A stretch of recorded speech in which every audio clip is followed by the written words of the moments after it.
আমার আপনারা কেমন তার সে তো খুনি না তারপরে এইভাবে জেলে কেন আটকে রাখছে তার স্ত্রী কষ্ট সহ্য করতে না পারে। আমার বোন, আমার একটা ভাগ্নে আত্মহত্যা করছে, কত কষ্ট নিয়ে মরছে। রাজনীতির কি এই পরে নাম হলো? এত কষ্ট করছে, সে তো কোনো খুনি না, তার ছোটখাটো মামলা, তাহলে কেন ছাড়লো না? কেমন আছে তোমার কাকা? আমার ভাইয়া, তার আমি দুলাভাই না, আমার নিজের ভাইয়ের চোখে দেখতাম, সে তার কোনোদিন কাঁদতে দেখিনি। হাসিনা সরকারের পতনের পরে সাদ্দাম পলাতক ছিল, তো লাস্ট 11 মাস আগে সে অ্যারেস্ট হয়েছিল গোপালগঞ্জ থেকে। অ্যারেস্ট হওয়ার পরে আমার ভাস্তি, ওর ওয়াইফ, ও সবসময় ডিপ্রেশনে থাকতো, হতাশাগ্রস্ত থাকতো। কারণ ওরা চাইতো যে জামিন হোক, বা ওরা চেষ্টা করতো জামিনের জন্য, কিন্তু কোনোভাবেই জামিন হইতো না। বা আমি যতটুকু শুনছি যে একটা জামিন হলে আরও একটা মামলা আসতো আর কি নতুন করে। তো সেক্ষেত্রে অনেকটা ডিপ্রেশন এবং হতাশাগ্রস্ত ছিল, যার কারণে তো সে গতকালকে দুপুরে আমরা তার লাশ ঝুলন্ত অবস্থায় পাই ফ্যানের সাথে, এবং তার বাচ্চা পানির মধ্যে চোবানো অবস্থায় ছিল। এতটুকুই আমরা জানি।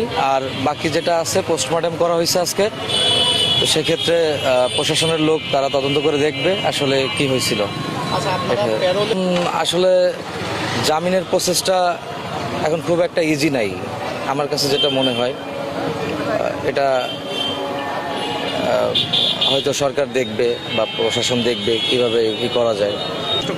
কালকে আমরা আবেদন করছিলাম, তো আমাদেরকে কোনোভাবে আর কি ফেরোলে বাইকে মুক্তি দেওয়া হয়নি।